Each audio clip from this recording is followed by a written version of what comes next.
बोलिए लक्ष्मी नारायण भगवान की जय। बोलिए बांके बिहारी लाल की जय। श्रीमद् भागवत महापुराण के दसम स्कंद का 27वां अध्याय श्री कृष्ण का अभिषेक। बहुत सुंदर वर्णन करते हुए श्री सुखदेव जी कहते हैं, परीक्षित, जब भगवान श्री कृष्ण ने गिरिराज गोवर्धन को धारण करके मूसलाधार वर्षा से व्रज को बचा लिया, तब उनके पास गोलोक से कामधेनु बधाई देने के लिए और स्वर्ग से देवराज इंद्र अपने अपराध को क्षमा कराने के लिए आए। भगवान का तिरस्कार करने के कारण इंद्र बहुत लज्जित थे, इसीलिए उन्होंने एकांत स्थान में भगवान के पास जाकर अपने सूर्य के समान तेजस्वी मुकुट से उनके चरण स्पर्श किया। परम तेजस्वी भगवान श्री कृष्ण का प्रभाव देख सुनकर इंद्र का यह घमंड जाता रहा कि मैं ही तीनों लोकों का स्वामी हूँ। अब उन्होंने हाथ जोड़कर उनकी स्तुति की। इंद्र ने कहा, भगवान, आपका स्वरूप परम शांत, ज्ञानमय, रजोगुण और तमोगुण से रहित एवं विशुद्ध अप्राकृत सत्वमय है। यह गुणों के प्रवाह रूप से प्रतीत होने वाला प्रपंच केवल मायामय है, क्योंकि आपका स्वरूप ना जानने के कारण ही आप में इसकी प्रतीति होती है। जब आपका संबंध अज्ञान और उसके कारण प्रतीत होने वाले देहादि से है ही नहीं, फिर उन देह आदि की प्राप्ति के कारण तथा उन्हीं से होने वाले लोभ, क्रोध आदि दोष तो आप में हो ही कैसे सकते हैं। प्रभो, इन दोषों का होना तो अज्ञान का लक्षण है। इस प्रकार यद्यपि अज्ञान और उससे होने वाले जगत से आपका कोई संबंध नहीं है, फिर भी धर्म की रक्षा और दुष्टों का दमन करने के लिए आप अवतार ग्रहण करते हैं और निग्रह अनुग्रह भी करते हैं। आप जगत के पिता, गुरु और स्वामी हैं। आप जगत का नियंत्रण करने के लिए दंड धारण किए हुए दुस्तर काल हैं। आप अपने भक्तों की लालसा पूर्ण करने के लिए स्वच्छंदता से लीला शरीर प्रकट करते हैं, और जो लोग हमारी तरह अपने को ईश्वर मान बैठते हैं, उनका मान मर्दन करते हुए अनेकों प्रकार की लीलाएं करते हैं। प्रभु, जो मेरे जैसे अज्ञानी और अपने को जगत का ईश्वर मानने वाले हैं, वे जब देखते हैं कि बड़े बड़े भय के अवसरों पर भी आप निर्भय रहते हैं, तब वे अपना घमंड छोड़ देते हैं और गर्भरहित होकर संत पुरुषों के द्वारा सेवित भक्ति मार्ग का आश्रय लेकर आपका भजन करते हैं।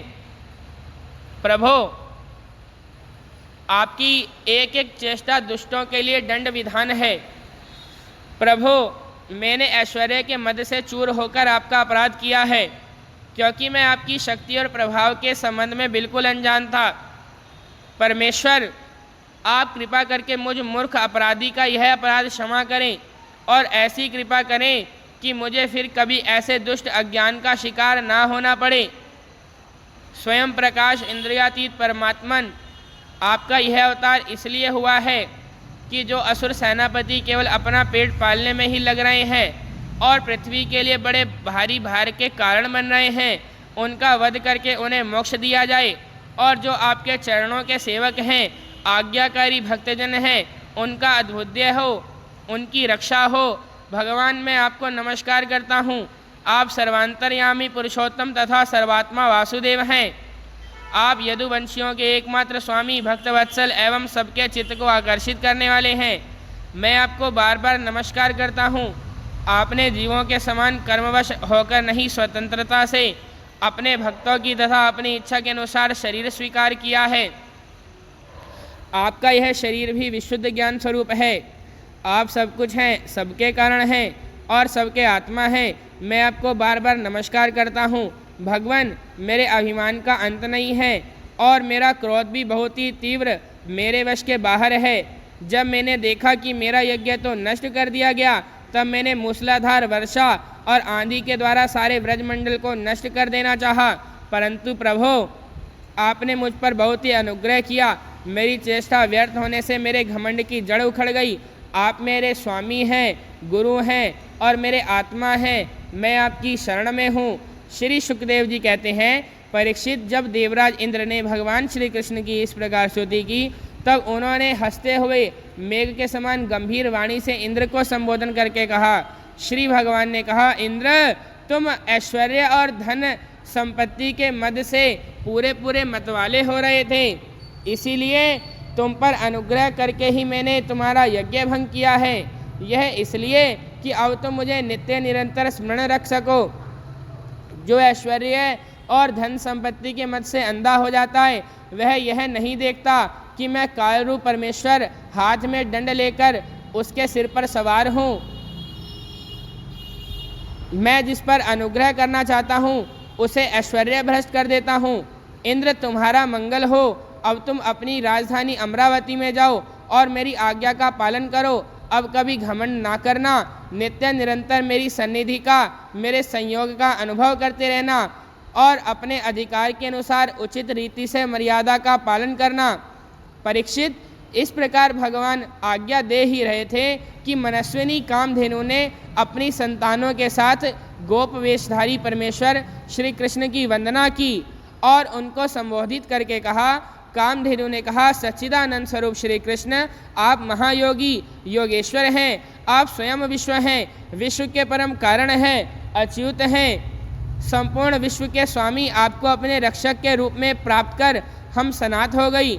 आप जगत के स्वामी हैं, परंतु हमारे तो परम पूजनीय आराध्य देव ही हैं। प्रभो, इंद्र त्रिलोकी के इंद्र हुआ करें, परंतु हमारे इंद्र तो आप ही हैं। अतः आप ही गौ ब्राह्मण देवता और साधु जनों की रक्षा के लिए हमारे इंद्र बन जाइए। हम गौएं ब्रह्मा जी की प्रेरणा से आपको अपना इंद्र मानकर अभिषेक करेंगी। विश्वात्मन, आपने पृथ्वी का भार उतारने के लिए ही अवतार धारण किया है। श्री सुखदेव जी कहते हैं, परीक्षित, भगवान श्री कृष्ण से ऐसा कहकर कामधेनु ने अपने दूध से और देव माताओं की प्रेरणा से देवराज इंद्र ने ऐरावत की सूंड के द्वारा लाए हुए आकाश गंगा के जल से देव ऋषियों के साथ यदुनाथ श्री कृष्ण का अभिषेक किया और उन्हें गोविंद नाम से संबोधित किया। उस समय वहाँ नारद, तुमरु आदि गंधर्व, विद्याधर, सिद्ध और चारण पहले से ही आ गए थे। वे समस्त संसार के पाप ताप को मिटा देने वाले भगवान के लोक मलापह यश का गान करने लगे और सराएं आनंद से भरकर नृत्य करने लगी।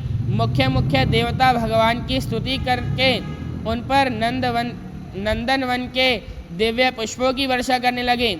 तीनों लोकों में परमानंद की बाढ़ आ गई और गौओं के स्तनों से आप इतना दूध गिरा कि पृथ्वी गीली हो गई। नदियों में विविध रसों की बाढ़ आ गई। वृक्षों से मधुधारा बहने लगी। बिना जोते बोए पृथ्वी में अनेकों प्रकार की औषधियाँ और अन्न पैदा हो गए। पर्वतों में छिपे हुए मणिमाणिक्य स्वयं ही बाहर निकल आए।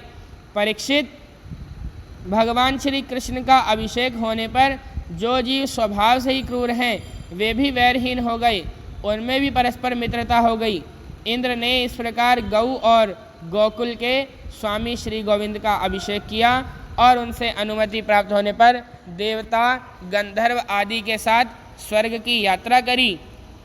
और इस प्रकार श्रीमद् भागवत महापुराण का 10वें स्कंद का 27वां अध्याय पूरा हुआ। बोलो नारायण भगवान की जय। बोलो बांके बिहारी लाल की जय। बोलिए अपने अपने माता पिता की जय। बोलो नंदनंदन भगवान की जय।